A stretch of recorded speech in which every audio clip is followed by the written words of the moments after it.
I'm sitting on my back porch on a cool March evening, waiting for my soon-to-be ex-wife who has just been served divorce papers at her workplace. I'm trying to guess how she'll react, but I'm not completely sure because I think she's lost her mind. The discovery of her affair happened 3 weeks ago on February 28th. I'll come back to that in a moment. We chose the back porch because it's secluded.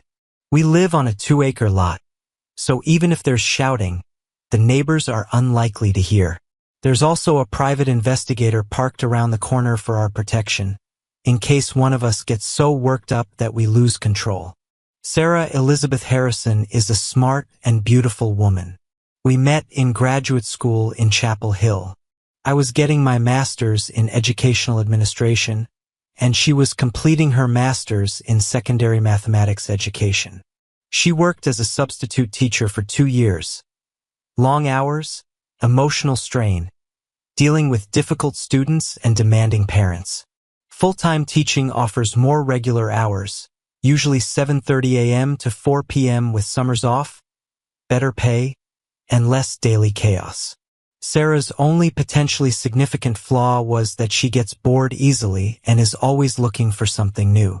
Whether it was a new restaurant, a new hobby, or a new friend, her interest was always piqued. We discussed this during our courtship, and I made it clear that anything new was fine with me, but when it came to marriage, I was traditional. I believed you could find something new every day in a relationship with the same person for years if you put your whole heart into it. She never gave me any reason to suspect she disagreed with this philosophy. Since her somewhat restless nature was prone to wandering from the familiar to the novel, I insisted we sign a prenuptial agreement. She wasn't thrilled with the idea and felt it was an insult to her character. I explained it was a bilateral agreement that protected her as much as it protected me. She reluctantly agreed and signed. It was simple, 50-50 split on wealth accumulated during marriage, with everyone keeping 100% of what they brought in. 80-20 split if the cause of breakup was adultery. Honestly, after we signed it, I don't think either of us gave it much thought until recently. After we got married, we moved from Chapel Hill to Charlotte, North Carolina. Lower cost of living than the Research Triangle, strong economy, vibrant and growing downtown, and great career opportunities in education. Mild winters, mostly pleasant spring and fall, summers that can range from very nice to almost unbearably hot and humid. Unlike our neighbors to the north, Charlotte has that southern charm, and the barbecue in summer is fantastic. It's also a major banking center. What more do you need? In 8 years, we've both had jobs we love, a beautiful home, neighbors and friends we genuinely enjoyed, and what I thought until 3 weeks ago was a solid marriage. I say solid, not perfect. No one has a perfect marriage because there are no perfect people on the planet. From time to time we argued. I'm a convinced bottom squeezer of toothpaste tubes, and she's haphazard. She wants the dishes washed and kitchen cleaned every night, while I'm content to load the dishwasher for 3 or 4 days before running it. Yes, like every other couple in America, we could fight about all sorts of nonsense. But much more often, we took long walks in the evenings and had long conversations on the porch. Quick weekend trips to the cabin or to favorite concerts in Atlanta, Nashville, or DC were not uncommon. We enjoyed each other and talked openly and honestly about what we liked or disliked. At least that was the impression I got. Both of us were 34. We knew kids were just around the corner, and we were looking forward to being mom and dad when they came along. By now you may be wondering, am I really inadequate as a husband and just don't want to admit it? Is Sarah completely stunning and being pursued by every man she meets? Have we already considered an open marriage? Did I miss warning signs at the beginning of our relationship that Sarah would turn into a cheater? Maybe I betrayed her first and she's just getting revenge? Is her lover some irresistible guy she can't escape? Is this about changing her financial situation? Let me address these in order. First, Sarah seems genuinely pleased with our life together. I've never been called the best husband, but I've worked hard to give as much as I've gotten, and I've never heard any complaints. Second, she is a very pretty woman with a quick wit and a strong mind. She's Irish-Italian, a blonde with brown highlights, 5 feet 8 inches tall, and carries herself with confidence. Third, I can't recall any warning signals, but if I'm that oblivious, I guess I got what I deserved for falling asleep at the switch. Perhaps I should have been more attentive to her fascination with novelty. Fourth, since we've been married, I've never been inappropriate with another woman except for a friendly hello or goodbye hug. Fifth, I think the honest answer is that he is handsome, but I wouldn't say devastatingly so. He's about my height, 6 feet 1 inch, same build, about 180 pounds, trim and athletic but not ripped. Blonde hair, blue eyes, and that earnest look that screams, future educator. Sixth, he's only 26, a graduate student who's been doing his student teaching at Sarah's high school for the past 2 months. Seventh, he'll have a decent salary someday, but since she makes $55,000 and I make $95,000 as the district's financial director, I don't see the temptation of financial improvement. He won't start making real money for at least another 5 years. So as you can imagine, I have no idea how we got here. But perhaps I should share what happened over the last 3 weeks. It was the last week of February, and I was out of town for 3 days at a conference for educational administrators in Raleigh. I was supposed to be there for 4 days, but when I looked through the workshop offerings for the last day, nothing caught my eye. It had already been a productive week. On the first day, I met 3 other people from my region who were in similar positions. We eventually formed a small group and got together every night to compare notes, enjoyed good camaraderie, networked, exchanged contact information, and laughed over a few beers. On the third day, I informed them I was hitting the road first thing in the morning. Since the trip takes less than 3 hours, I didn't bother with air travel and drove myself. I-77 is a relatively quiet highway with less traffic than most interstates. On the way, I listened to a podcast about Civil War history. North Carolina has wonderful historical sites, and the podcast gave me some background before I took a quick tour before the first session of the seminar. Since I was driving, I was able to hit the road at my leisure. Since I thought I was heading home to my loving wife who would be having her first day of a 3-day weekend, I got up early and was on the road by 5 a.m. I intended to surprise her pleasantly around 8 a.m. when I arrived home. Sarah's car was not in the driveway. She drives a 2018 Honda Accord with crystal black pearl paint and never pulls into the garage unless it's raining. It hadn't rained in a week. If the car isn't in the driveway, she's not home. I was a little puzzled. We work out at the same gym, Lifetime Fitness, so she couldn't be out for a run. She always sleeps in on her first day off. But upon entering the house, I could see she hadn't been home last night. The bed was made, which never happens unless it's Saturday laundry day. There was no sign of leftovers from the previous night's dinner in the refrigerator. It was suspicious. I called Sarah, but the call went straight to voicemail. Fortunately, we both have Find My Friends on our phones, a location tracking system that works on any iPhone. I opened the app and saw that her phone was somewhere near the airport. We live in Northeast Charlotte near a private golf course called Quail Hollow. We both love golf and chose our home partly based on joining this club. The airport was on the southwest side of town. I was starting to get nervous and decided that if she answered, I would play dumb and just ask how she was doing.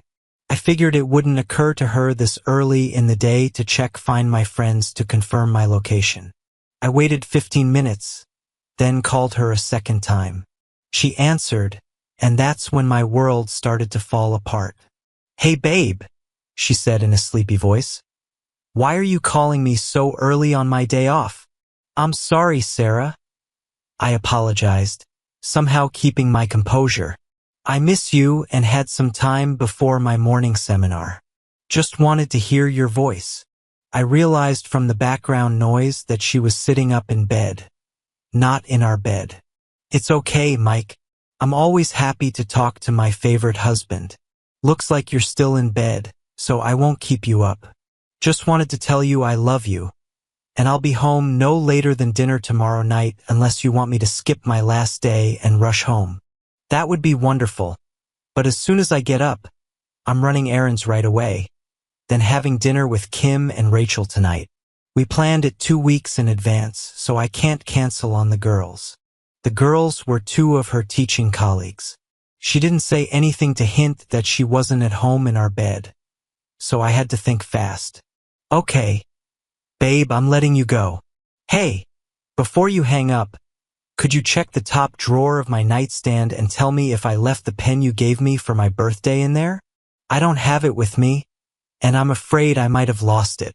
It was in my shirt pocket yesterday. Mike, honey, I really want to roll over and go back to sleep. Can I check it and call you back before I head out for lunch? Wrong answer. I knew I would usually get something like, I'll check. But I won't be happy if it's not there and you lost my gift. My heart was pounding hard in my chest, but somehow I kept my composure. Sure, Sarah, just don't forget to check. I'll let you go back to sleep. Sorry again for waking you up. Thanks, babe. I'll call you in a little while. Love you. At this point, I was at a loss for words, unable to utter, I love you too. I hung up the phone and headed to my car, hoping for a miracle but expecting the worst. It was a 40-minute drive from our house to the airport. I made it in 30, and I was lucky I didn't get pulled over for speeding. Every time I checked the app, her phone didn't move. If she bothered to check hers and found out I was getting close, we'd have one hell of a confrontation. However, I was sure she was so engrossed in whatever or whoever was giving her this new experience that she would just assume I was telling the truth and never bother to check my phone's location. The GPS led me to the Hampton Inn located down the street from Charlotte Douglas International Airport. I parked at the far end of the parking lot, away from the few remaining cars in front of the hotel. After a few minutes, I realized Sarah would recognize my car if she saw it, so I moved to the adjacent parking lot of the Quality Inn. I chose a spot where I could watch the comings and goings from the front door of the Hampton, but not one where she might spot my dark blue Genesis G70. I had no plan. I fought back tears time and time again. Was she really cheating on me? With whom? And why had she thrown away 8 years of what I thought was a strong, committed relationship? Had she been seduced, and would she be ashamed when found out? Could there be an innocent explanation for her lies and deception? If it was just an evening to pamper herself until I got home, she'd go to the Marriott downtown or somewhere luxurious. But why pamper herself there when there's a hot tub and pool at home? Besides, the Hampton was only 10 minutes from home, and she loved our house. None of this added up to innocence. I agonized over all of this for about an hour when she finally appeared with Derek Thompson. They held hands and exchanged what appeared to be intimate kisses as they headed toward the parking lot. Damn, damn, damn. That young student teacher was entertaining my wife. I snapped a couple quick photos on my phone as they embraced before getting into his car. I'd met him about 2 months ago when we attended a school district function together. I like most people and find common ground easily with just about everyone, but Derek seemed somewhat arrogant to me. When Sarah introduced us, he gripped my hand excessively firm in a handshake, as if trying to prove he was the alpha male. My dad had always taught me to look my conversation partner in the eye and offer a firm handshake, so I wasn't impressed. Our small talk was forced, and it seemed like he was constantly smirking. I mentioned this to Sarah on the way home, and her response was dismissive. You hang out with administrators a lot, Mike, and you know they can be full of themselves. Derek's not like that. Now, in the parking lot watching my marriage implode, I struggled to control my emotions. What should I do? Go to court? Hire a private investigator? I had to think about it.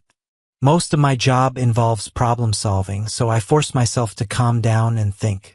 After a few minutes, I had something of a plan and decided to take a chance. When they left the Hampton, they didn't have overnight bags. It didn't look like they were checking out. Maybe they were going to grab a bite to eat and then come back for an afternoon encounter. I followed the Find My Friends app and verified they had stopped about 2 miles away at a local diner. I had at least a few minutes to act. I walked back to the Hampton and entered the lobby. Thankfully, it was empty except for a middle-aged woman working the front desk.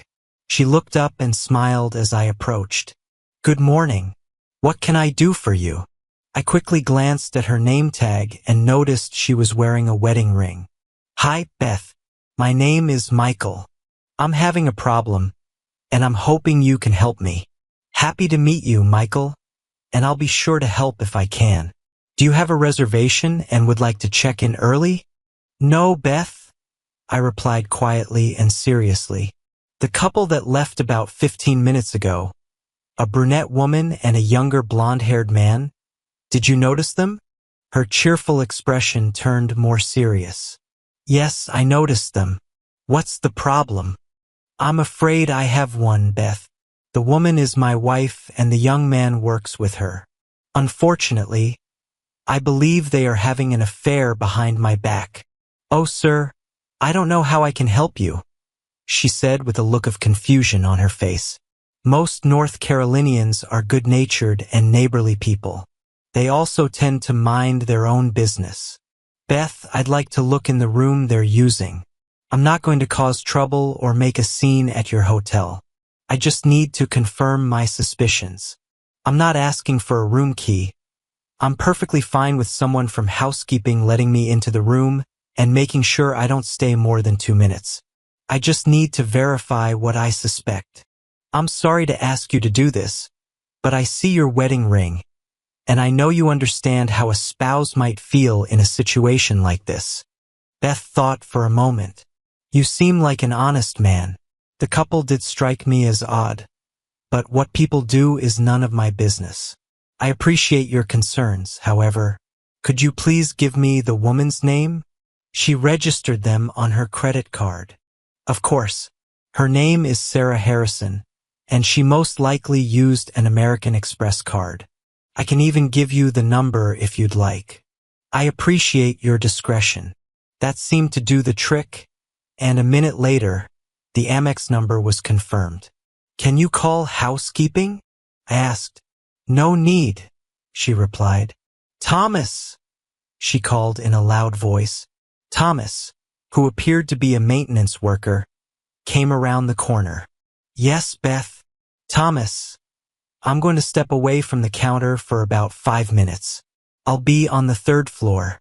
You're in charge until I get back." Thomas looked like he'd just been put in command of the Pentagon. "Yes, ma'am." Beth winked at me and motioned for me to follow her. We rode the elevator to the 3rd floor in silence. Neither of us knew how to make small talk when one person had just learned potentially devastating news. We walked down the hallway and stopped in front of room 319. Beth held the key card up to the reader. I hoped it would flash red and not let me in. Green light, no such luck. I walked in, and Beth stood in the doorway holding the door open. North Carolina people are also practical. If I turned out to be unstable, it would be easy for Beth to leave and call security.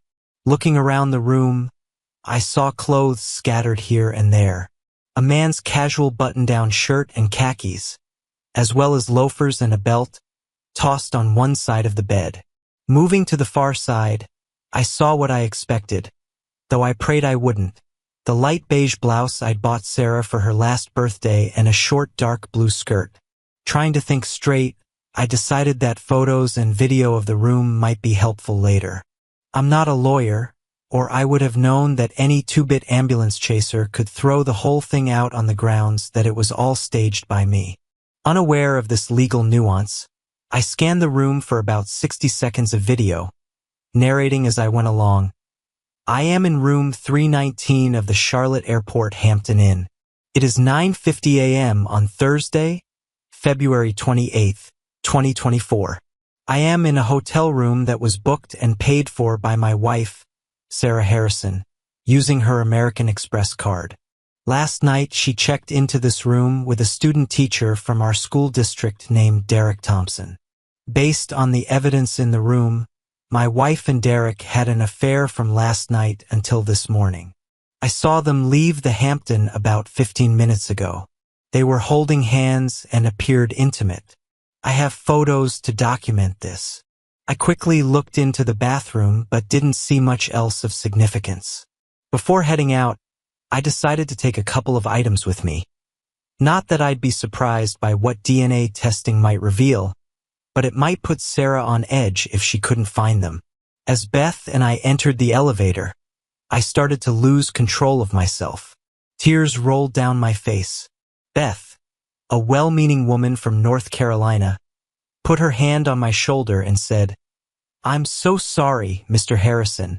We stepped off the elevator into the lobby, and I started reaching for my wallet.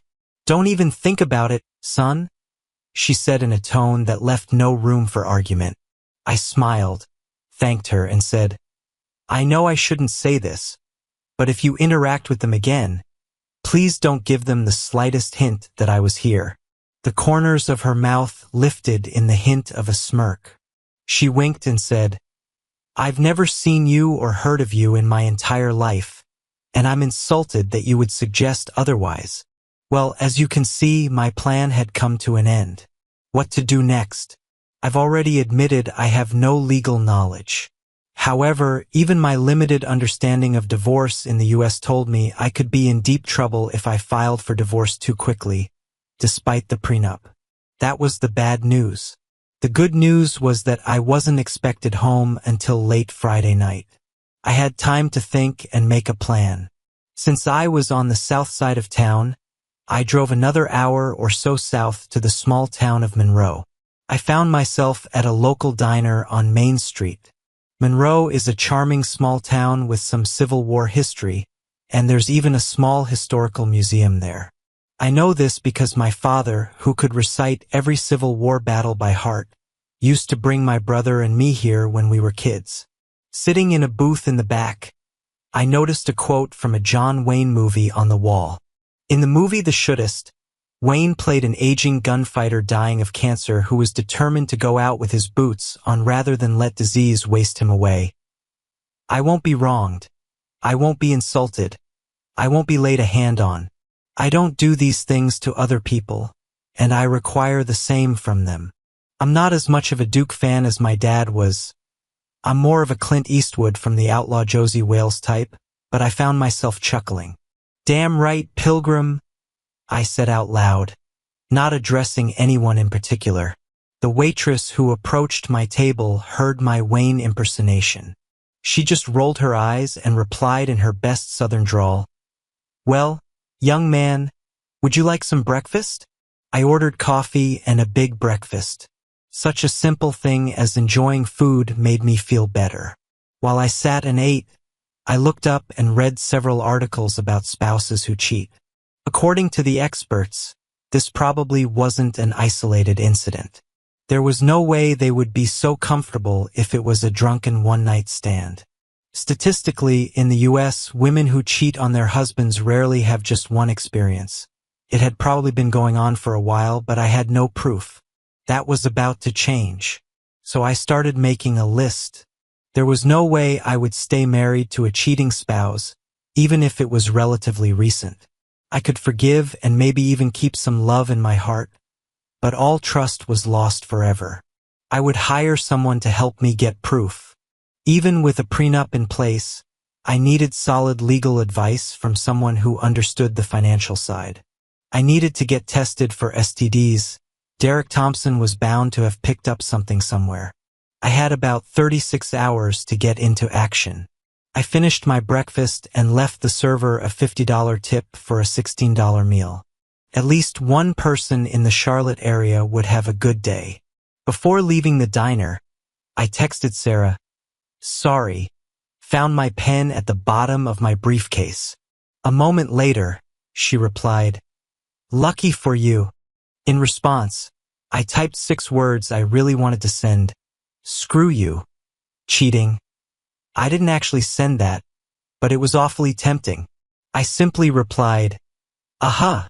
2 hours later, I found myself in the office of Patterson, Sharp Associates.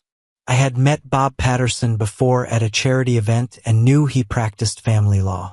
He returned my call and calmly listened to my story. I'm sorry to hear that, Mr. Harrison. I appreciate that, Mr. Patterson. Please call me Michael. Fine, Michael. I'm Robert, Bob to my friends and clients, so call me Bob. Thank you, sir. Michael, I'm not sugarcoating this. Legally, your situation isn't very favorable. The lack of children helps, but North Carolina's no-fault divorce laws mean you may have to go through counseling or mediation for the court to determine if the marriage is truly irretrievable. If the prenup was drafted properly, you may be able to avoid major financial loss, but that remains to be seen. I want to refer you to my partner, Patricia Sharp. She's the expert in our practice when it comes to divorce and will do the best job for you. Let me put you in touch with her assistant, Diana, and she'll set everything up. An hour later, I was already sitting in her office. I learned that Patricia Sharp lived up to her name. A petite woman, probably 5 feet 6 inches and 130 pounds. From what I gathered, she had been a competitive swimmer in college and still swam laps for an hour 6 times a week. After spending 10 minutes with her, anyone could tell she had spent her life proving that being small doesn't mean you can't win a fight. She brought the same attitude to her law practice. She listened carefully to everything I knew so far, asked a few clarifying questions, and then suggested some initial strategies. Are they staying at the Hampton today? I don't know. Don't worry, I can find out. She picked up the phone and said, Diana, put me through to Pat and tell her I need to know if Sarah Harrison has booked room 319 at the Hampton Inn by Charlotte Airport for tonight. If so, tell Pat I need a full report by noon tomorrow, and tell her not to miss anything. What? Yes, I know it'll annoy her, but that's part of the fun, isn't it? She returned the phone to its stand. Pat O'Connor is the best private investigator this side of Atlanta. She spent 18 years as a detective in Chicago before dropping everything and moving to Charlotte. The things she saw in the Windy City would curl your toes. Anyway, if they're there today, we'll know a lot of details by tomorrow. She agreed I should get tested for STDs, but was concerned about how long it would take to get results. She assumed my wife would want to be intimate with me to cover her tracks. I assured her I knew a family doctor who might be able to expedite the tests. The usual 5 to 10 days could be cut down to 2 or 3. I called my buddy Dr. Stan Coleman and asked if I could stop by in the morning. Patricia also set me up with a forensic accountant from their practice. She handed me a printout of what I would need to bring, including our prenup. Finally, she said, if your wife changes her plans and comes home tonight, you will not confront her. We will address everything once we know the facts and determine the best course of action. But that won't be until next week at the earliest. If my hunch is correct, it will probably take us a couple of weeks to establish a pattern of infidelity. It may not help us in court, but it certainly won't hurt us. Most Charlotte family court judges still disapprove of infidelity in marriage, so you should be on your best behavior. Be polite and courteous. Stay healthy. Pretend to be sick if she wants to be intimate anytime over the weekend. Other than that, it's business as usual. So you're telling me that confronting her and punching little Derek with a baseball bat is off limits? Yeah, something like that. Seriously, can you do that? Anything stupid would sink us. Yeah, you have my word. That's enough. We shook hands and I left. I wish I could say I knew how to handle the pain in my life, but that would be a lie. I still had my clothes from the trip, so I didn't need to go inside. I went to another gym, paid for a day pass, and worked out for about 2 hours until I could barely stand. Then I took a long steam and shower before checking into the Hyatt Hotel downtown, where I immediately ordered room service. My order included a bottle of Maker's Mark. After my second drink, I turned off my phone and put it away in the closet, knowing that once I got drunk, I would forget where it was. I didn't want to risk calling my wife while intoxicated. Tears, anger, frustration, and more tears all lasted until I passed out. The next morning, I woke up around 7 with the worst hangover I could remember since college. Forcing myself back to the gym, I took a long steamy shower while sipping from my water bottle, which was filled with ice and a little more Makers. Whoever came up with the solution hair of the dog that bit you must have known something, because after my shower, I felt almost human again. I spent an hour at the local Starbucks with my laptop, compiling a financial report for the accountant.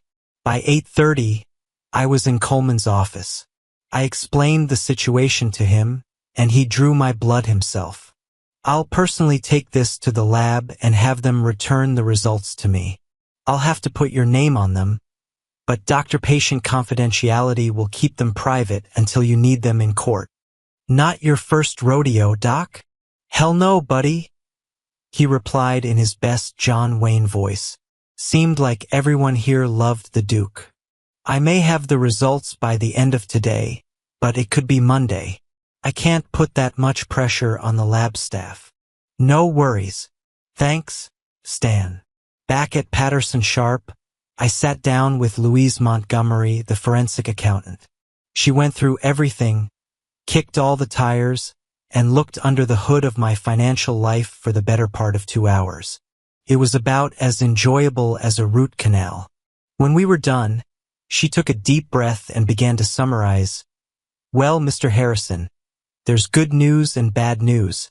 The prenup covers about 80% of your assets in the event of divorce due to adultery, but I don't see you getting anything better than 50-50 on the house. You can also avoid paying alimony, and obviously you won't receive any, but you may have to split retirement and savings accounts. I'll prepare a full report and have it to Patricia by the end of the day. I thanked her and headed upstairs to meet Patricia Sharp again. She was sitting and chatting with a woman who looked to be in her late 40s. Pat O'Connor was a pleasant-looking woman with short brown hair, deep brown eyes, and a friendly smile. Her handshake was firm, and her gaze was penetrating. I felt like I would have to give an honest answer to any of her questions, so commanding was her presence.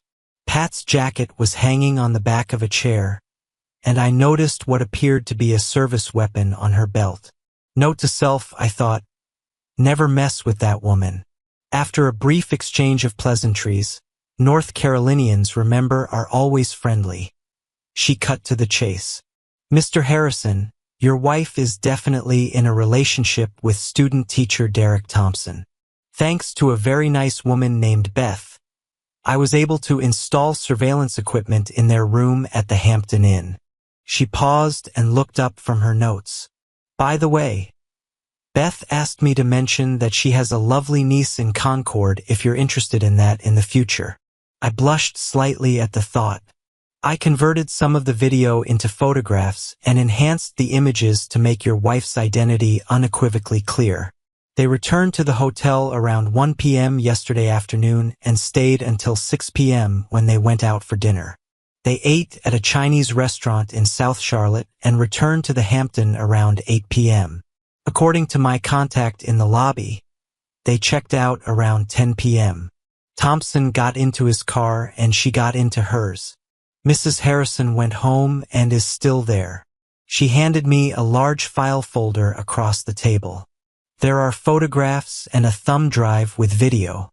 I don't advise you to look at these ever, but if you do, give yourself some time and space to deal with what you'll see and hear. I am truly sorry, Mr. Harrison. I hate cheaters for what they are and the damage they do. I did a little checking on you as well, and it became clear to me that you don't deserve the way your wife is betraying you. She and Sharp exchanged a few more remarks and ideas on how to proceed over the next few weeks to establish a pattern. Then she got up, threw on her jacket, shook my hand, wished me well, and walked out the door. Sharp went to her cabinet and poured me a shot of some premium bourbon to calm my nerves. I tossed it back in one gulp and prepared for our conversation to continue. We discussed several aspects of the situation. I brought her up to speed on my blood tests, and we discussed the financial aspects of the impending divorce. What is your ultimate goal, Michael? I mean, what's most important to you when the dust settles? I thought for a moment. I want out as soon as possible. I can be patient and not do anything stupid, but just the thought of being around her makes me nauseous. I really want you to do everything you can to make sure the terms of the prenup are honored. I can live with splitting the house and other smaller assets, but there is no way I want her to come out of this in a strong financial position at my expense. Furthermore, I would like to salvage what's left of my dignity. I want it to be known that it was she who was unfaithful, not me. No irreconcilable differences. I don't want to go after the school district, as I work there too, and frankly, I don't see any fault on the part of Charlotte-Mecklenburg schools. However, I do want it to be known that she and I broke up because she was having an affair with Derek Thompson behind my back. Finally, I want to hurt Thompson. I don't know if you can convince the district that it's in their best interest to remove him from their program, but I really want him driving a delivery truck in some small town for the rest of his days. Sharp replied to each point. First, I think you're okay with the prenup. I'm cautiously optimistic. Second, we will make sure that the news of the reason for the breakup reaches everyone. However, that does not preclude the court from ordering counseling to see if the marriage can be saved. Assuming your wife has no interest in divorce, I would be amazed if her attorney doesn't push for it. They are likely to behave aggressively, if for no other reason than to drag out the case in hopes they can wear you down and get you to change your mind. Finally, you should temper your hopes that Thompson's career will suffer. You're right, the district can cut its losses, especially if student teachers sign some sort of code of conduct regarding behavior during training. However, I wouldn't get my hopes up on that. Michael, you're going to have to go home in the next day or so. You might be able to come up with an excuse to stay away for most of the weekend, but you have to go back soon and play the loving husband like your life depends on it. One hint of what you know, and we run the risk of her going on the offensive before we're fully prepared. I take you at your word that you will not go near Thompson under any circumstances. If you think you'll crack, I'll call Pat and ask her to put one of her people on you for protection. I assured the attorney I would behave accordingly, even if I had to bite my tongue until it bled. It was Friday early afternoon when I left Sharp's office. I sat in my car for 30 minutes trying to figure out how to drive home without losing my composure. I couldn't see any way to succeed, so I did the next best thing I could think of. I pulled onto southbound I-77 again, heading toward Columbia. Sarah was expecting me home around 7. After driving about 2 hours, I pulled into the small town of Chester, South Carolina, and found the local tire shop.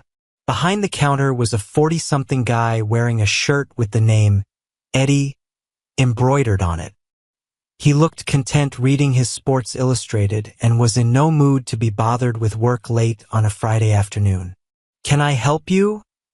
he asked without much enthusiasm. "Yeah, I need for new tires." Eddie took a deep breath of frustration. Apparently, the Panthers' draft prospects for next season were more appealing than making money. He stood up and walked out to my car. "These tires have at least 10,000 more miles on them.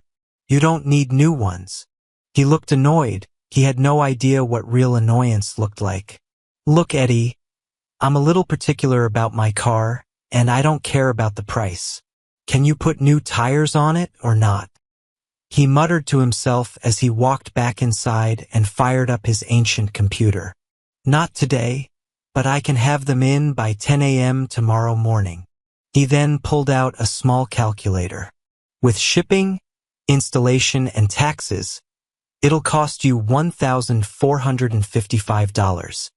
Great, I said. Do it. He looked at me like I had 3 heads but still typed up the order. Okay, all done. See you in the morning. Without waiting for a response, he went back to his SI article. I pulled back onto the highway and checked into the Hampton Inn for $89 a night. I flopped down on the reasonably comfortable bed and called Sarah. You're almost home, babe. I can't wait to see you. She sounded pretty chipper after 2 days of fun with Derek. Sorry, Sarah. I lied, somehow keeping my composure. I just blew 2 tires hitting some debris that fell off a truck on the highway. I'm stuck in a little South Carolina town called Chester. They can put new tires on tomorrow, but not until morning. I won't be home until mid-afternoon tomorrow. Unless you want to invite Derek over tonight and sleep with him in our bed. I didn't say that last sentence out loud, but I really wanted to. Damn, Mike, are you okay? Nothing hit the windshield or anything. No, I'm fine, but I'm having fast food for dinner tonight and breakfast tomorrow morning. Sorry for the delay, Sarah. Me too, but the important thing is that you're safe. I miss you terribly and was hoping to jump your bones tonight. I think I can wait until tomorrow. Please be careful for the rest of the trip and get home to your loving wife as soon as possible. I will, Sarah. I'm sorry, but I'm a little tired and still a bit shaken from the blowout. I'm gonna drink these 2 beers I bought at the convenience store and go to bed. See you tomorrow. Okay, Mike. I love you. Good night. I knew that at some point I would have to lie more convincingly and respond to I love you with sincerity in my voice, but it wouldn't be tonight. I had no way of knowing if she picked up on my lack of response, but at that moment I didn't care. I walked over to the desk and opened the envelope Pat had given me. It contained photographs that confirmed my wife's betrayal. After looking through them and feeling sick to my stomach, I went back and inserted the flash drive into my laptop. What I saw broke my heart completely. Yes, I was devastated. She was selfish and disrespectful. Those words couldn't begin to describe what I had witnessed. My anger at Derek would surely grow, but at the moment, I was filled with white-hot rage at the woman who I thought loved me and had committed to being my faithful wife. In the 8 years of our marriage and the year before that when we were engaged, I had never seriously considered being with another woman. I don't mean to say I never looked or had a fleeting thought when I saw a beautiful woman. I am a man just like everyone else.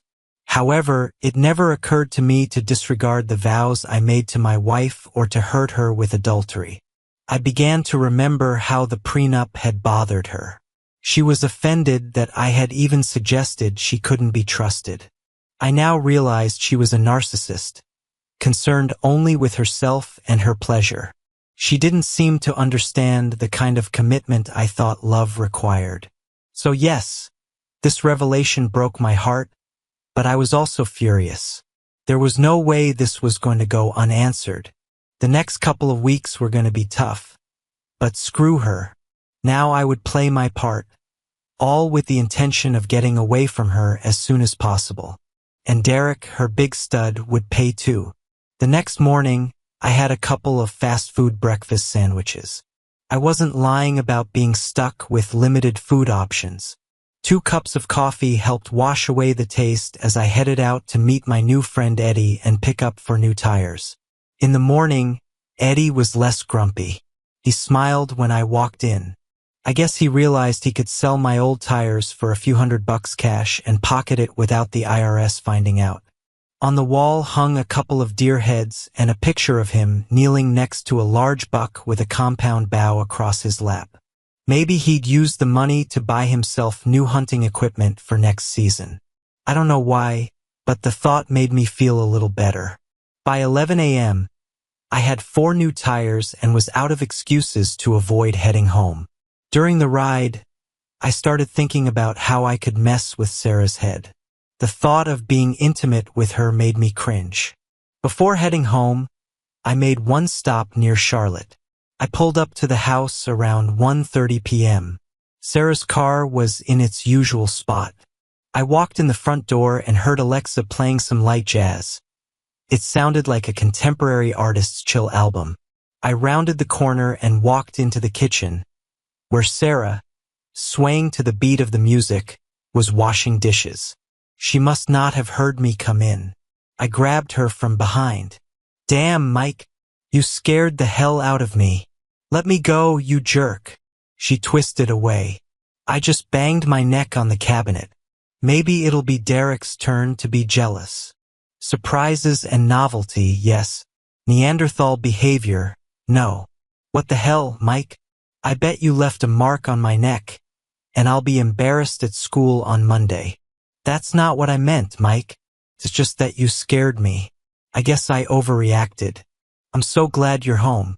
Come on, let's go upstairs." I instantly let her go, turned around, picked up my bag, and headed upstairs. "Just forget it, Sarah. Maybe you can tell your colleagues that your inconsiderate husband got carried away and rudely surprised you." I had never spoken to Sarah like that before, and since I was walking away with my back to her and not waiting for a response, I couldn't see the look on her face. All she said was, "Whatever you say." I unpacked my bag, took a quick shower, changed into weekend clothes, and headed downstairs. When I got there, Sarah was sitting at the kitchen table texting. She put her phone face down on the table and looked up at me. There was no forgiveness in her eyes, but the anger had dissipated.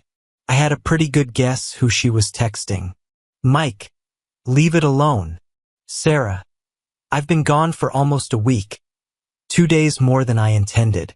All I could think about was getting back to you, but apparently my coming home and trying to be affectionate didn't meet with your approval. You were the one who told me to hurry home so you could jump my bones. I apologize for not understanding how that was supposed to happen. Enjoy the rest of your day and evening. I'm leaving." I didn't give her time to respond, but I'm sure she was stunned. Even when we argued, I never lashed out or spoke in harsh tones. We disagreed, of course, but for the most part, it was measured and respectful. I just walked out the door, got in my car, and drove away. I went to the clubhouse, changed into golf clothes, and hit a couple of buckets of balls. After that, I worked on my putting. I sadly thought that, with the advent of bachelorhood, I would have serious time to shave a couple of strokes off my game. Unfortunately, given the circumstances, that didn't do much to improve my mood. A couple of hours later, I settled into the men's grill, grabbed a beer, and chatted about this and that with a handful of fellow golfers. One of them was Jim Reynolds, a retired school principal who was a good friend of mine. While we were talking, I learned that his wife Carol was out of town for the weekend visiting her sister in Asheville, so I invited him over for dinner. We went to the tavern on the track downtown just as it opened at 4 p.m. We had a couple of glasses of bourbon and sampled their excellent burgers. They were showing the Braves and Mets game on the big screen. With all my stress and turmoil, eating a burger and discussing baseball with a friend made me feel like I had a small piece of normalcy back, and for that I was grateful. We left around 7 p.m., and I checked my cell phone. There were 6 text messages from Sarah, about 30 minutes apart, starting about an hour after I left. "Mike, I'm so sorry. Please come home so we can talk." "Mike, where are you? Come home. Stop ignoring me." "Mike, I know you're seeing these messages. Come home now." "What, Mike? Okay. But don't say I didn't ask you to come home. I'm not the one acting like a stubborn child." I thought to myself, you're just the lying, cheating wife. I didn't respond to any of them. Instead, I went to the local movie theater and saw a new thriller called Firestarter about a girl who discovered she could start fires with her mind. I wished I could find her and introduce her to Derek. The movie ended just before 10 p.m., and I headed home. As I pulled up to the house, I saw that Sarah's car was gone. I can't say I was disappointed, but I also realized she was probably being comforted by her lover. I went back to the club and had a couple of drinks, then got home around 11:30 p.m. Sarah was back. She was sitting in our bed. Mike, I can't believe you left and didn't answer my texts. Where did you disappear to? Her tone was firm, indicating she considered herself the offended party. Well, let's see. Country club, dinner with Jim Reynolds, movie, home, back to the club since you weren't here, then back again. And you? She lowered her eyes for a moment, not meeting my gaze. Nowhere in particular. Have you been with anyone? Not really. Met a friend at grounds for Thought Coffee Shop. With who? Does it matter? We need to talk about what happened earlier. Okay, talk. Mike, I'm sorry I reacted the way I did, but your aggressiveness scared me, and I was confused. You threw me off balance and made me defensive. You're grabbing and... She paused. Touching didn't feel romantic. Part of my love for you is based on how much you respect me, and your actions didn't feel like love and respect. Sarah, I admit my actions were different, but the fact that you asked me to spice things up a while ago seemed to indicate you wanted to bring something new to our physical relationship, something more passionate. If that's not it, then explain it to me so I can understand where you're going with this. That's what I said, but I was thinking more romantic. A candlelit dinner or a weekend at the beach with lots of tender moments. I'm sorry, Sarah, but we've done all of those things many times over the last 8 years. Weekend getaways, long walks holding hands, romantic conversations by the fireplace. I don't believe what you're saying adds up. It's true, but maybe in new places. Nonsense, Sarah. I remember our conversation very well, and you can't rewrite history. If you've changed your mind, say so, but you don't have to lie and pretend you weren't suggesting I be more passionate physically. Mike, why are you acting like this? You're so literal and inflexible. I may have said it, but how can you interpret it as grab me from behind or leave a mark on my neck for everyone to see? Sarah, do you remember what you were wearing when we had that conversation? What? No. Why does it matter? It's important because it's relevant to our discussion. I was working in the yard, had just showered, and came out of the bedroom. I've never seen you dress like that before. I'm pretty sure we didn't come up for air for at least the next hour. So how do I go from that to a romantic weekend at the beach holding hands? I'll tell you what, pick 10 husbands of your choice, tell them this story, and ask them how they would interpret your invitation. If at least 9 of them don't say something similar to what I did today, I'll buy you any new car you want. That's just ridiculous, Mike. No, not only is it not ridiculous, it's absolutely accurate. When you dress provocatively for your husband and ask him to spice things up, it's not because you're in the mood for gentle romance. You're trying to rewrite what happened to make yourself right and me wrong. Mike, your stubbornness is getting us nowhere.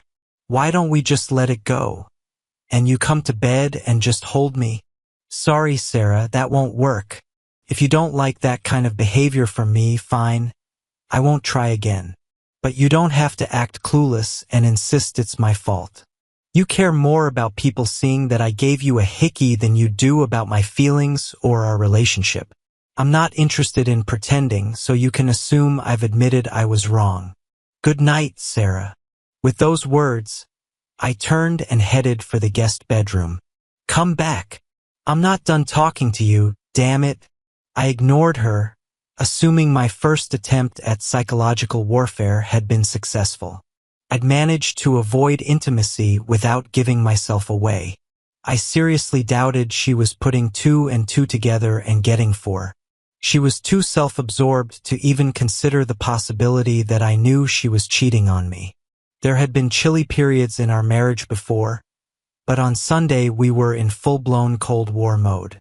We avoided each other. We didn't talk. I spent most of the morning at the club and the afternoon working in the yard. I went to bed before she did, and when she came into the bedroom, I was already lying down. I'm not sleeping in the same bed with you until you apologize, Mike. I don't mind, Sarah. I'm not the unreasonable type, so I think we should alternate nights in the master bedroom. It's my bed as much as yours, so I'll sleep here tonight. If you don't like it, you know where the spare room is. Tomorrow night I'll sleep there, and you can be here. I don't agree to that. Go sleep in the guest room until you come to your senses. Sarah, I have no idea why you think you have the final word on everything, but you don't. We are equals and I treat us as such. I'm going to sleep in this bed tonight, and what you do is up to you. Bastard, she hissed as she left for the guest room. The beginning of the week went the same way. We barely spoke to each other. She kept trying to push my buttons, but I refused to engage. Monday night she told me how she had been humiliated at school when her colleagues teased her about the mark on her neck. I shrugged, showing I didn't care. Tuesday morning, Stan Coleman called and asked me to stop by his office. First, the bad news. You have a mild case of chlamydia. You probably haven't experienced any symptoms. More than half of men who contract the disease don't. The good news is that with treatment, the infection will clear up quickly, although you'll need to be rechecked in about 3 months. Maybe I should ask if you know how you contracted it. Of course, Stan. I contracted it from my wife. I trust our doctor-patient confidentiality is respected here. I've never been with another woman since the year before Sarah and I got engaged. Last Thursday, I found out she was having an affair with another man. I can only assume she contracted it from him, unless she's had other partners I don't know about. He heard the sadness in my voice. Well, I'm sorry as hell to hear that, Michael. I always thought you had a good marriage. I'll put you on a standard course of antibiotics, and like I said, it should clear up without problems. You'll need to tell Sarah about it and abstain from intimate contact for the next few weeks, just to be safe. No problem, Stan, but I'm going through a difficult situation here, and I'll need to talk to my attorney about sharing this information with my wife. How serious is the infection? It doesn't kill, but if left untreated, it can cause serious health problems, including potentially affecting a woman's ability to have children. Depending on when Sarah contracted the infection, she's at risk. A couple of weeks isn't a problem, but the longer it goes untreated, the higher the risk. Besides, Mike, as much pain as you're in, you don't want to live with the responsibility of possibly jeopardizing someone else's health. You're right, Stan. I can't live with myself if I sink to that level just because I'm hurting. But let me ask you this. I haven't noticed any symptoms in her. So is it safe to say it's still early and she doesn't know she's contracted it yet? Maybe, maybe not. Some women never experience symptoms, but that doesn't mean the disease can't do serious damage.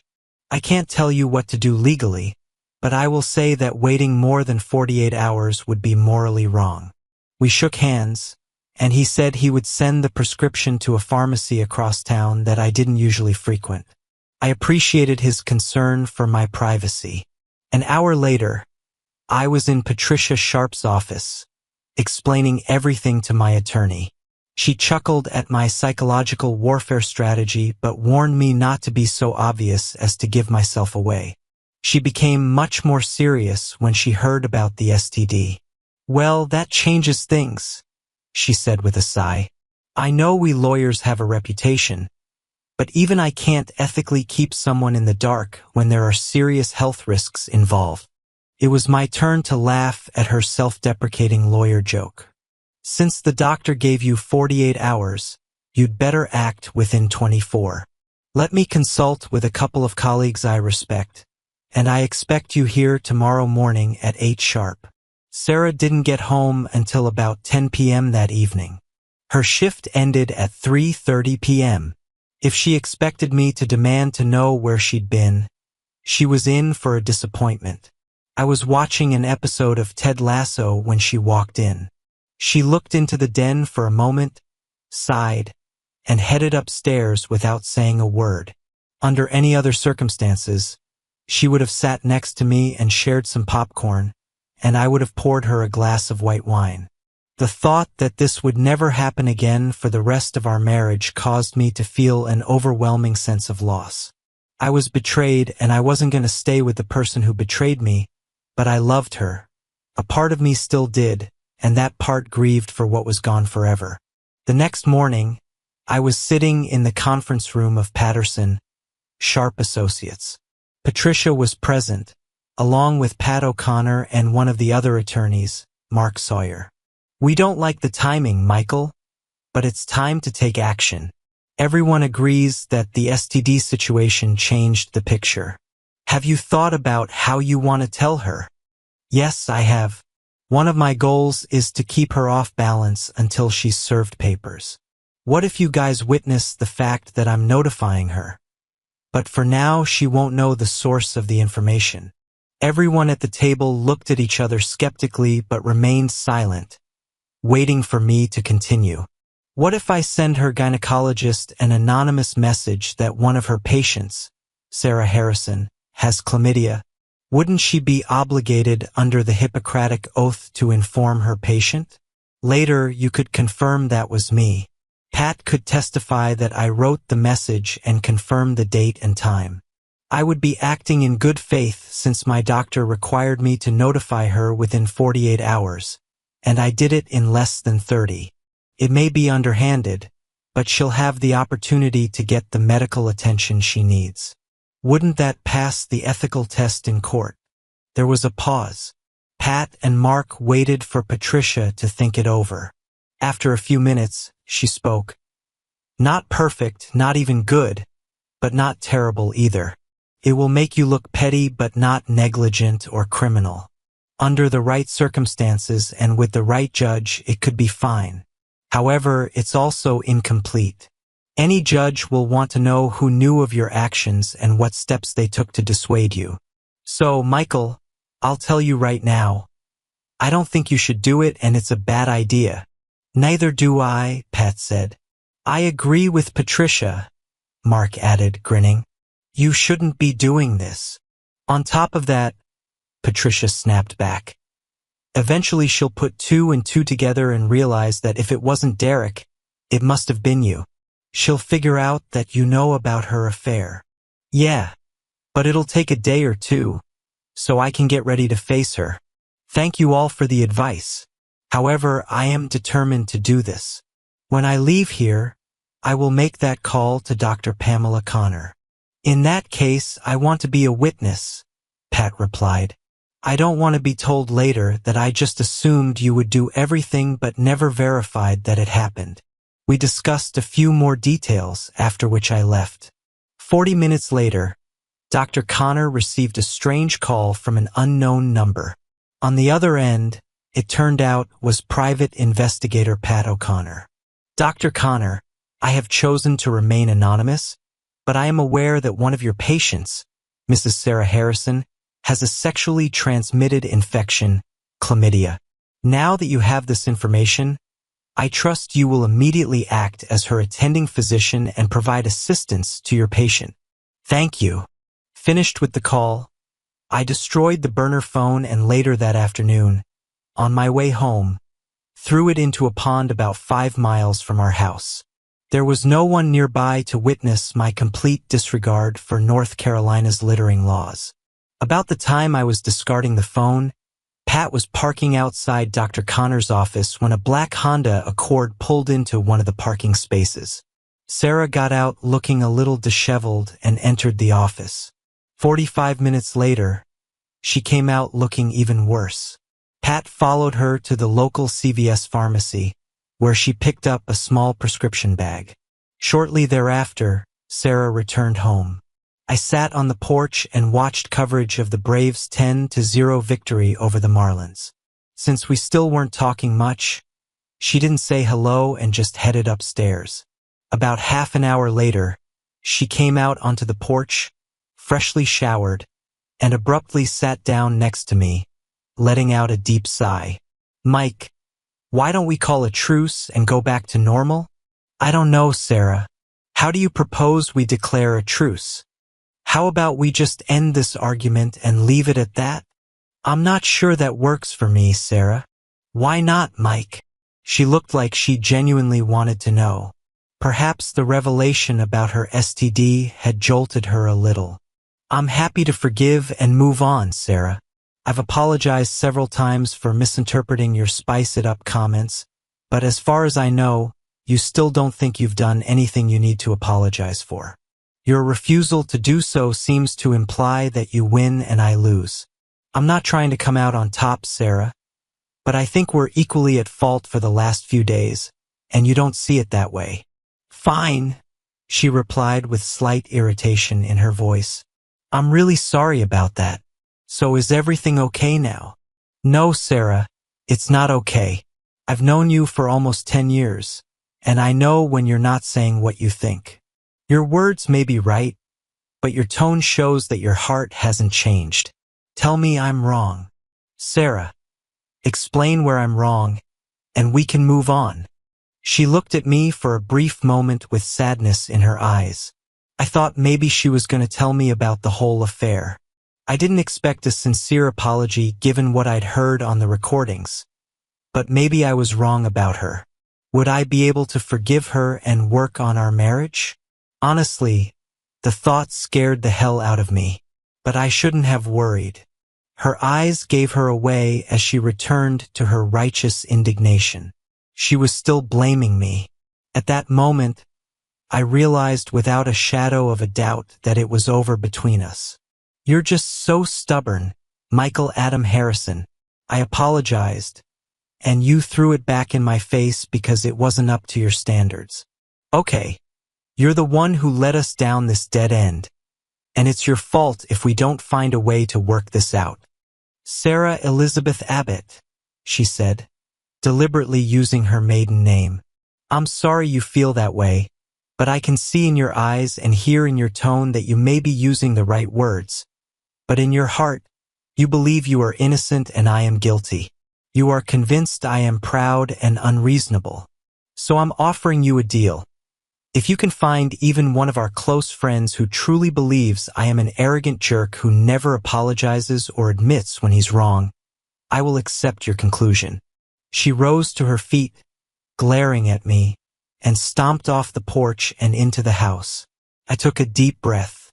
It had been almost a week since I discovered her blatant disregard for her marriage vows. The next 2 weeks would be nearly impossible. It was time to look for options. The next morning, I was in my boss's office.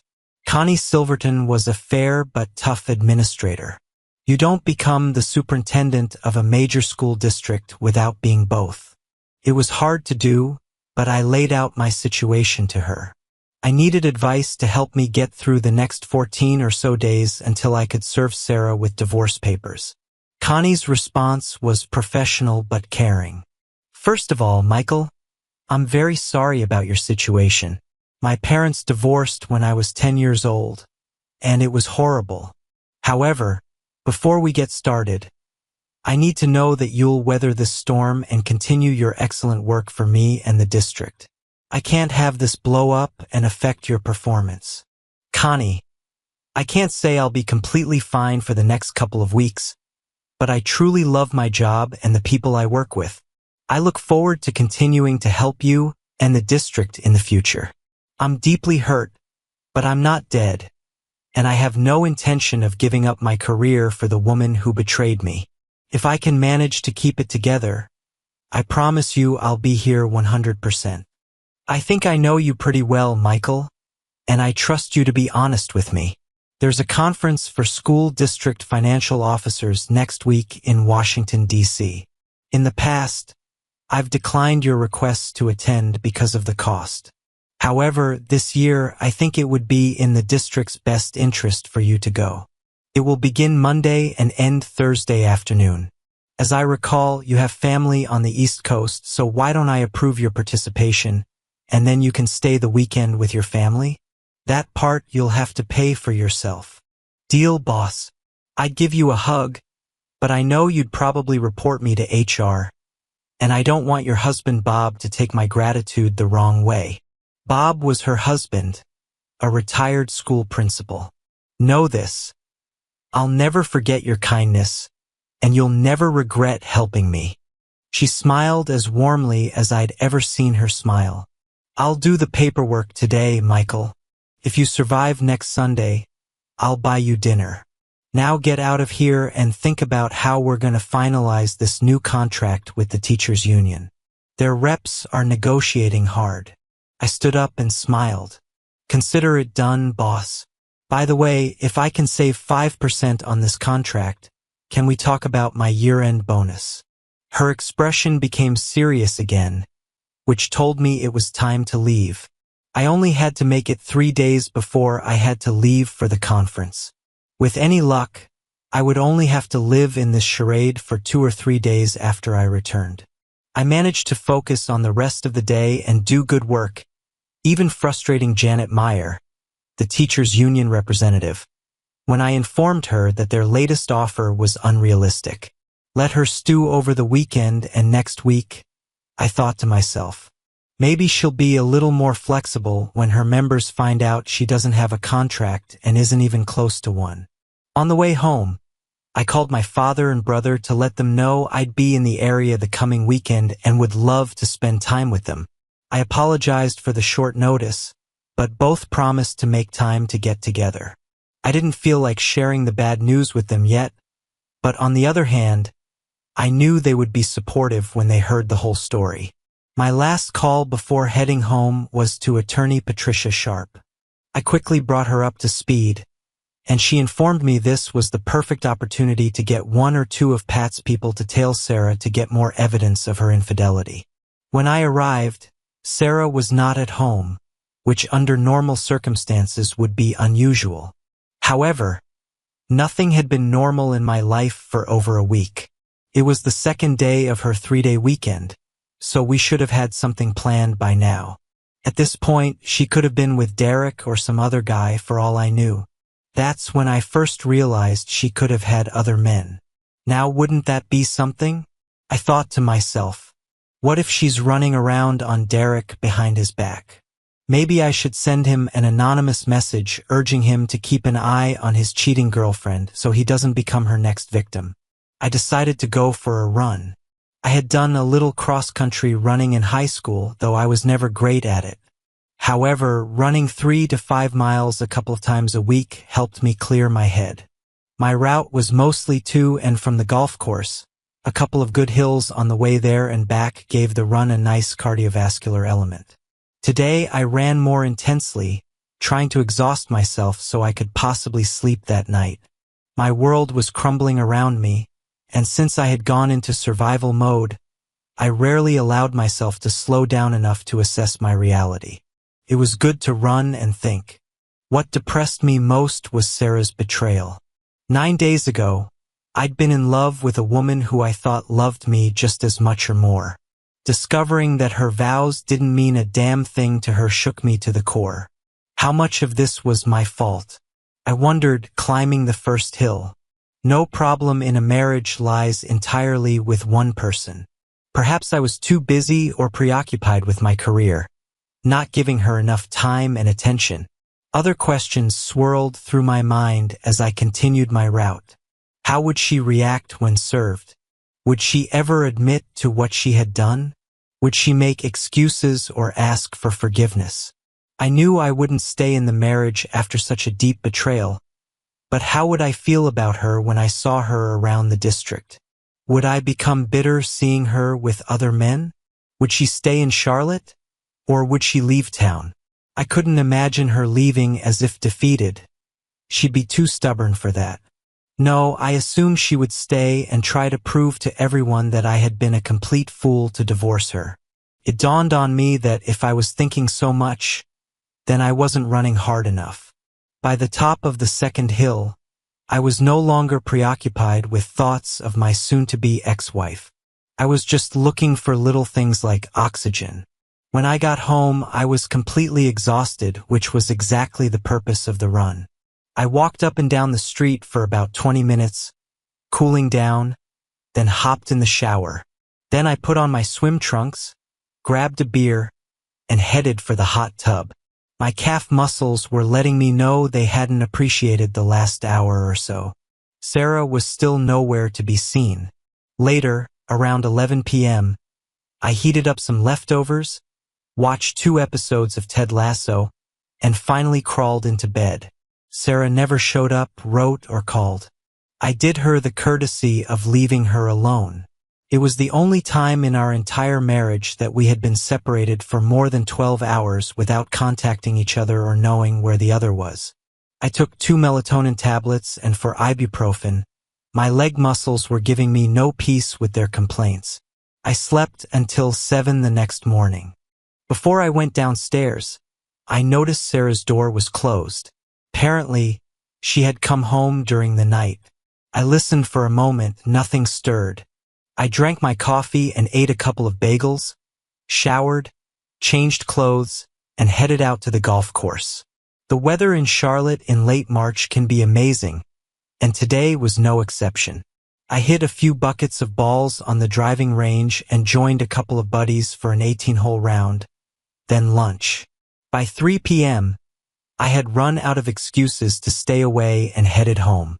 I didn't text or call Sarah all day, and she ignored me too. I guess we were both waiting to see who would blink first. When I got there, she wasn't home, and I started repeating what had happened the night before. Sunday morning was the same, but I was heading out of town on the 4 p.m. Southwest flight to Reagan National. I spent most of the morning cutting grass and working in the flower beds, something Sarah and I usually did together. When she finally showed up around 11 a.m., she just looked at me through the kitchen window and went back inside. Screw this, I thought as I gathered my tools.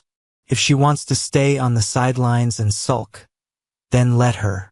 But there was no way in hell I was going to let her control the situation. I left for the airport without leaving her a note or message to let her know where I was going or how long I would be gone. I figured she probably wouldn't even notice I'd been gone all week. Actually, I hoped she would notice, and I hoped she'd bring Derek over and sleep with him in our bed so I could add that to her list of betrayals.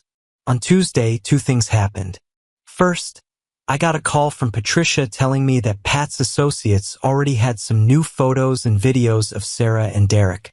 No doubt they were still carrying on their affair. The second incident surprised me. Sarah finally texted me. The message exchange was not pleasant. Where are you? In Washington. What? I'm at a conference for district financial officers that Connie asked me to attend. When were you going to tell me, you inconsiderate bastard?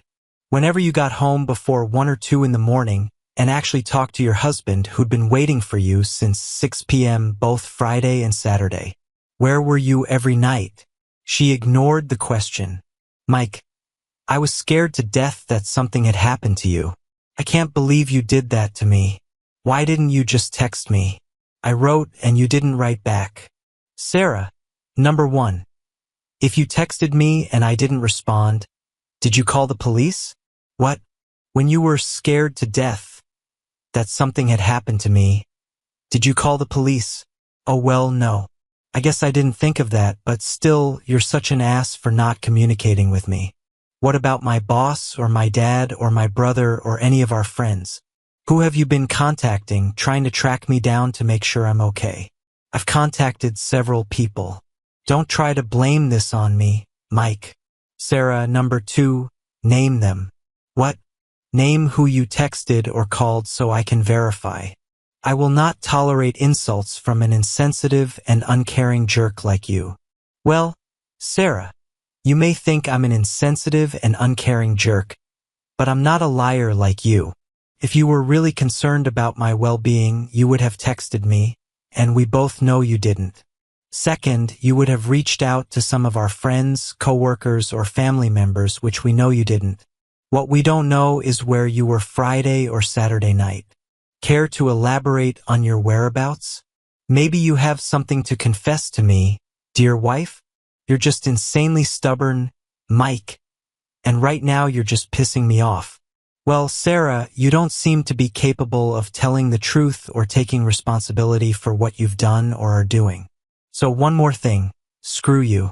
There was no response after that, just radio silence. Was she beginning to suspect I knew something? Did she feel any guilt for her treacherous behavior? Did she even consider her infidelity wrong? I realized I was breathing hard and sweating like I'd been working out for an hour. I pulled myself together, showered, and headed to the conference. The rest of the week went okay, considering my marriage was over and I was an emotional wreck. I managed to make some good professional connections and attend a couple of informative panels. The weekend with my dad and brother went well but was difficult. Both tried to be understanding, but neither had shared my experience. My mom passed away about 3 years ago at age 63 from a rare form of cancer. She died holding the hand of the man who had loved and cherished her for 41 years. My dad could understand my sadness but not the pain of Sarah's duplicity. He thought she was crazy. My brother Elliot had been married for 11 years to an amazing woman named Mary. Everything seemed to be going well for them and their 3 children. Even when they hit bumps in the road, Mary and Elliot still looked at each other with adoration and resolved their infrequent arguments quickly and without much anger. My brother seemed to be on the same marital path as my father. I was happy for him. We played a couple of rounds of golf, took in a nationals game, and had a great dinner. I enjoyed spending time with my nephews. Sunday night came all too quickly. When I hugged my dad goodbye at Reagan, he took my face in his hands, looking sternly into my eyes. I know it hurts like hell, son, but you'll get through this. Sarah has proven to be selfish and destructive, but you don't give up. Keep moving forward one day at a time. I know it's true. The pain will subside. With those words, he gave me a hug, jumped into his Ford F-150, and drove back to Springfield, Virginia. By the time I arrived at Charlotte Douglas, it was almost noon. I headed into the office to catch up on some details and to see if Janet Meyer had started to come around in our negotiations. During my week of absence, the good news was that her latest offer was much closer to reasonable than the previous one. The gap was still there, but it was clear the teachers didn't want a prolonged standoff and knew the district would behave reasonably at the bargaining table. Before leaving, I glanced into Connie's office. She looked up and gave me her usual expression. "What are you going to waste my time with?" I paused for a moment and smiled. "Well, hey boss, just wanted to say thanks again for last week. It was a good conference, well worth the investment, and the time spent with my family was just what the doctor ordered." "As if I care, Michael. Have you had time to do anything useful since you got back?" "Not much. Just went over the teacher's latest offer and thought I'd let you know that by the end of this week, we'll have a deal we're both happy with." "No need to thank me. Get the hell out of my office, Michael, and come back when you actually have something for me." I always liked that teasing, but today it seemed more important than usual. Before I turned to leave, I stopped. "Hey boss." Connie looked up. "What?" "I love you too." I jumped out the door before the stapler she was holding could find its target. Sometimes normal interactions with people you love and respect were the best medicine in the world. Maybe Dad was right. Maybe the pain would begin to subside. On the way home, I called my lawyer to see how our case was progressing. Within a minute, Patricia Sharp was on the phone. "Stop by my office at 7 tomorrow morning on your way to work, Michael. I think we're ready to pull the trigger." As sad as it is to admit, Sarah kept meeting with her student-teacher boyfriend over the weekend. I won't reveal the details, although we do have some very clear photos of her in what appears to be a compromising situation at their usual hotel. When I arrived home, the house was dark, quiet, and empty. Felt like it was over between Sarah and me. We had hardly seen each other for the past 3 weeks, and we hadn't had a normal conversation since I had left for the conference in Raleigh over 3 weeks ago. I realized how much I missed her. Not the person she'd turned into, but the Sarah I'd married. Fun, curious, mischievous, beautiful, and strong-willed. She was the person I thought I would spend the rest of my life with. I dropped my bag in the laundry room, grabbed a beer, and settled onto the back porch as the sun disappeared in the west and the stars began their nightly dance. For all my anger at her betrayal, I found myself crying again.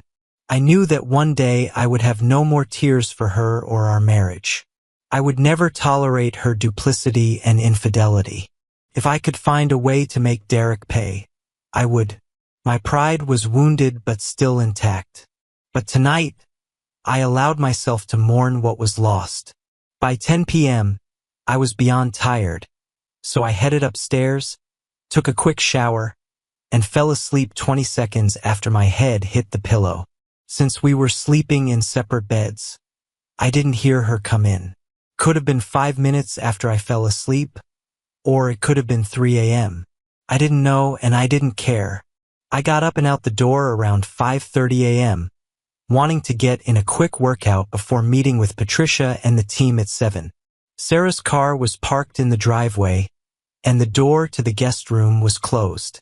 If I understood her schedule correctly, she had the first day of a 3-day weekend. That was helpful. We wouldn't have to cross paths much in the coming days. "Michael, good to see you. Come on in and have a seat," Patricia greeted me.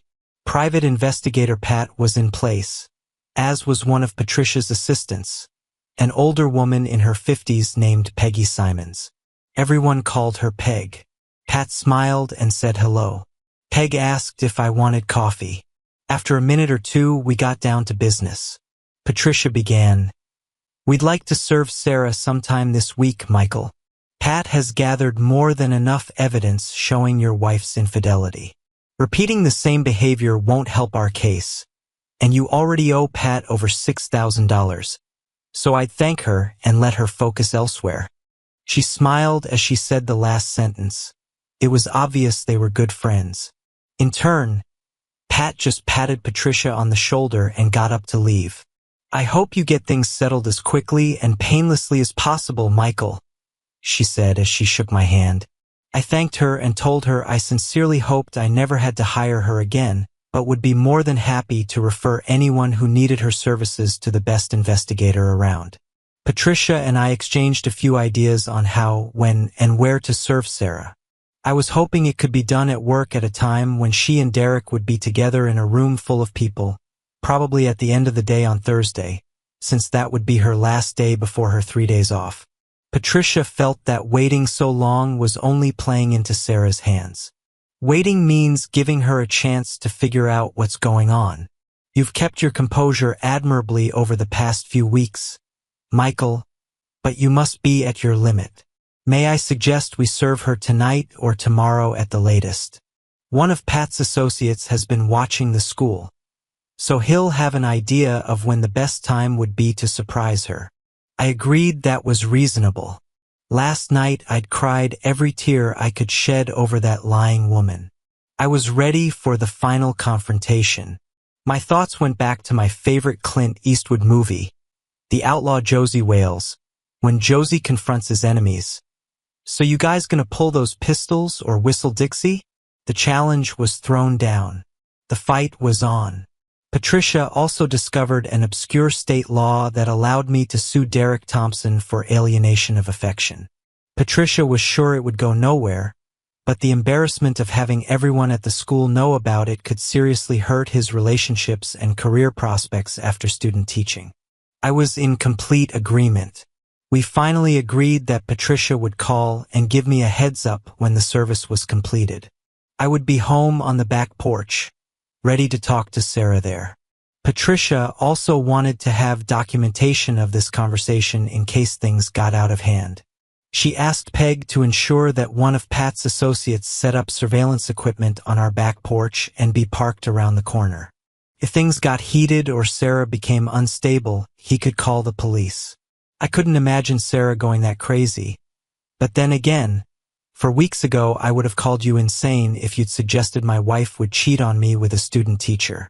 I spent the afternoon finalizing the contract details with Janet Meyer.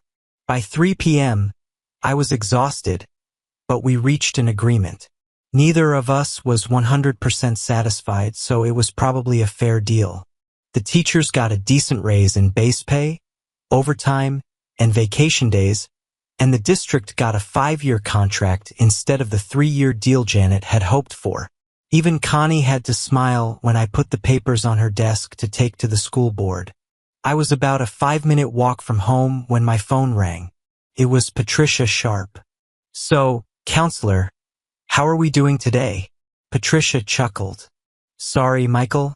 I know it's hard for you, and I'm not trying to make your situation any easier, but I've just heard from Pat." She volunteered to handle Sarah and Thompson herself. They had just finished a classroom observation session and were in the main office with another teacher and Mrs. Linda Hartwell, the assistant principal who oversees student teachers. Linda was there to complete Derek's mid-semester evaluation. Anyway, Pat showed up in the main office looking like Pat, which would intimidate almost anyone. She approached the receptionist and asked to speak with Sarah Harrison and Derek Thompson on an urgent matter. The receptionist directed her to the conference room where they were meeting. Apparently, student teacher Thompson was immediately defensive about the interruption. He stood up and asked Pat if she had an appointment and what this was about. When she said it was a personal matter that couldn't wait, he replied something to the effect that they were in an important meeting and she should schedule an appointment through proper channels. I'm quoting Pat. "Can you believe this little punk tries to lecture me about proper channels?" So I looked him dead in the eye and said, "Are you the student teacher known as Derek Thompson who's been playing house with a married woman?" He turned white as a sheet and barely squeezed out a yes. "Well, son, you've been served." She continued. The room got real quiet and everyone was staring. Mrs. Hartwell looked like she wanted to crawl under the table. When I turned my attention to Sarah, I thought she was going to pass out. I kept my voice professional but firm. "And you, Mrs. Harrison, are you Sarah Harrison, the married woman in question?" She nodded and whispered yes. "Well, ma'am, you've been served as well." Patricia told me it was one of the most professional yet devastating service calls Pat had ever made. Mrs. Hartwell immediately took control of the situation. She turned to Derek and said, "Mr. Thompson, you need to gather your belongings and leave the premises immediately. Your student teaching placement is terminated as of this moment." She also addressed Sarah directly. "Mrs. Harrison, you are suspended pending a full investigation. Do not return to work until you hear from central office and your union representative." Patricia finally stopped and pulled herself together. "So, Michael, your wife got the papers and is on her way home. Pat's associate is about a block away and will be ready to intervene if needed. Get ready, son. I think you're in for one of the worst moments of your life. Be firm but don't yell and scream. If it gets to be too much, just take a walk or go to another room. You'll get through this, Michael. The hardest part is over." We chatted some more, discussing the way forward. I got the impression Patricia wanted to stay on the line with me as long as possible, helping me prepare emotionally for the potential storm that was about to erupt. As we were about to finish talking, I heard Sarah's car pull into the driveway. I thanked Patricia and told her I'd call when we were done to give her an update. Sarah walked through the door and found me on the back porch. She looked terrible. She had obviously cried her eyes out on the way home. When I looked up, I thought a mixture of sadness and rage was staring back at me. She started, "How long have you known?" "3 bloody, miserable weeks, Sarah." "How did you find out?" "Not that it matters, but I came home early from a conference in Raleigh to surprise my wife and spend some time with the woman I loved and cherished.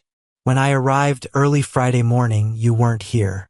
I checked my Find My Friends app and saw you were somewhere near the airport. From that point on, things went downhill fast. That morning when you called me about the pen? Yes, you lied to me. You set me up.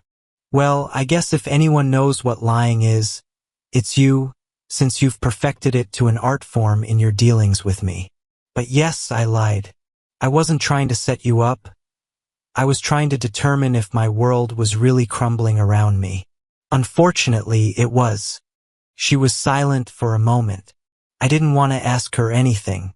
Now that everything was out in the open, I just wanted to deal with whatever had to be done and get away from her. Finally, she continued, I can't believe you had me served at work in front of my colleagues. I was humiliated. Take a number and get in line, Sarah. That was just cruel, Mike. Your betrayal is the cruelest thing anyone has ever done to me in my life. No matter how long you've been cheating on me with Derek Thompson, you unleashed cruelty after cruelty on the man you said you loved. Also, let me be very, very clear. I have no desire to rebuild a relationship with you on any level. I'm divorcing you, and I'm not looking back.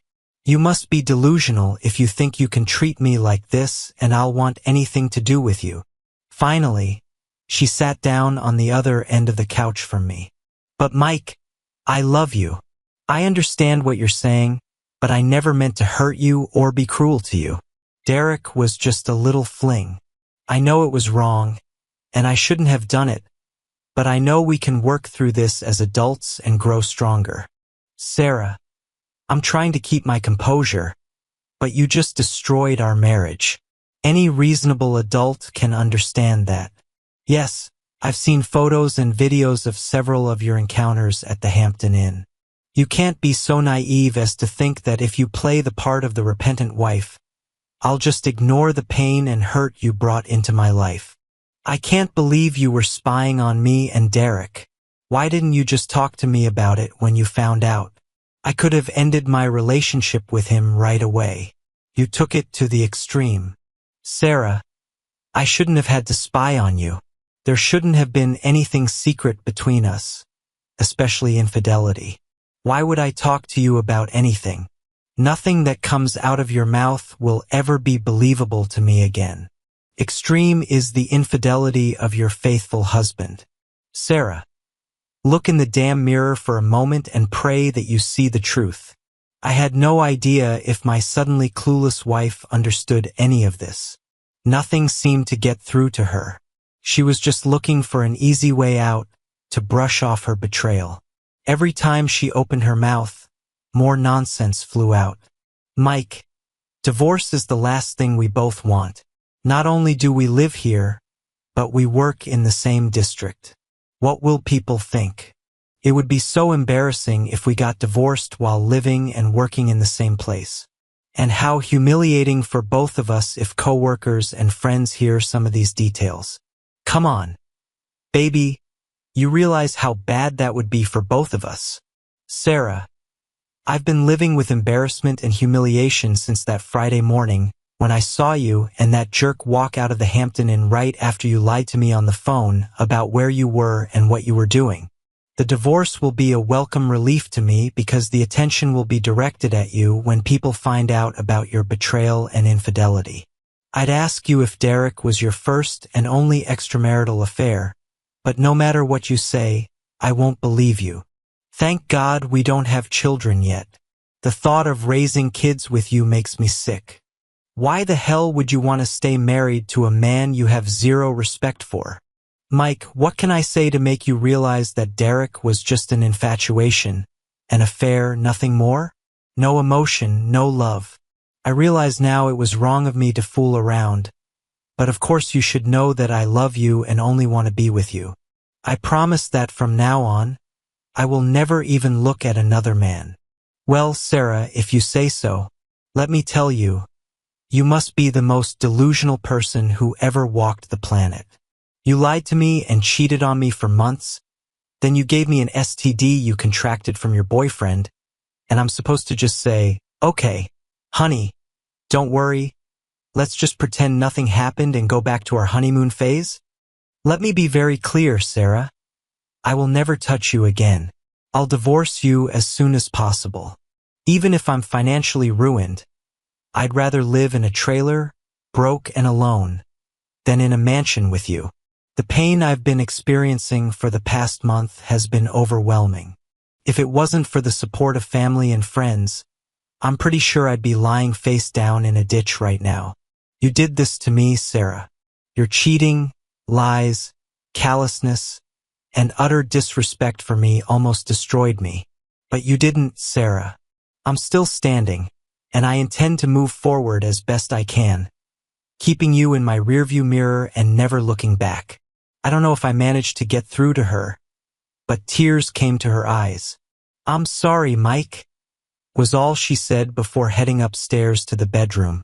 Starting to realize what she had done and the consequences that would follow, sorry wasn't nearly enough to describe what I felt about her. Sarah, I said in response. Thank you for your viewing. See you next time. If you enjoyed this, subscribe to JK Tells a Story for more tales.